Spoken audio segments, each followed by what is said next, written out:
Hi guys, welcome to my vlog. Today's video, may balot akong binili. Ayan, balot. Magmumukbang ako ng balot. Pero di ko to kaya ubusin. Hanggang ano lang, dalawa. Hanggang dalawa lang ito guys. Dahil pakatay mahilo.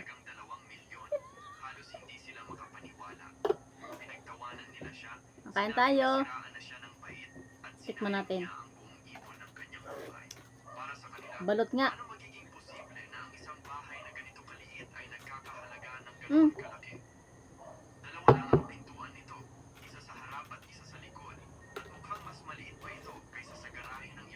Natin ang suka.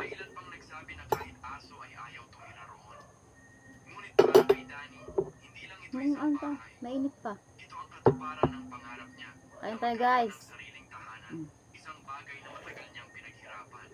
Masakit para kay Danny na imbes na matuwa ang kanyang mga kaibigan.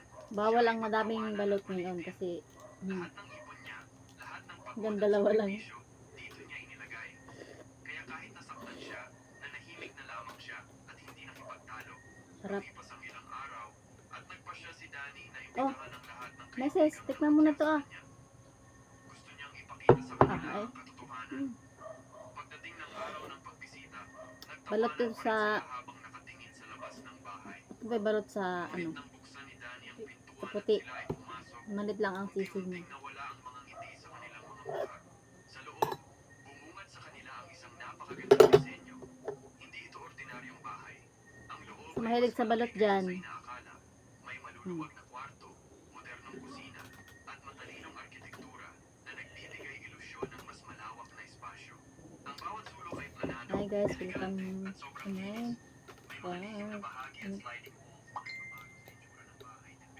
Ang sisi oh. Yan ang sisi na liit. Hindi makapaniwala ang mga kaibigan ni Danny. Ang maliit na bahay mula sa labas ay tila ibang mundo. Aba, kailangan ay mahaba. Isa itong obra ng disenyo at talino. Dahilan kung bakit ito nagkakahalaga ng milyon-milyon. Dito nila napagtanto kung gaano sila nagkakailangan sa usawa kay Danny. Tahimik na nakatayo si Danny. Pinapanood ang mga reaksyon nila. Sa wakas nakita nila ang tunay na halaga ng kanyang pinili. Ang mga tao tumawa sa kanya ay ngayon ay namamangha at nahihiya.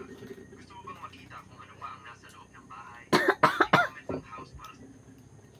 Okay, magkano mo naman ito binibenta? Ulit lang yung sisiw. Ano po yung sisiw? Hindi na siya mahawa. Ay, mga 5 lang. Tignan mo na ito. Harap guys. You like?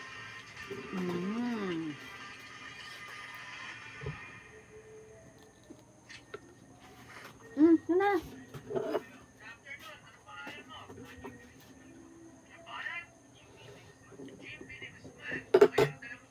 Meron po dyan sa labas nagtitinda ng balot tuwing gabi. Hanggang alas, ano sila? Hanggang alas 10.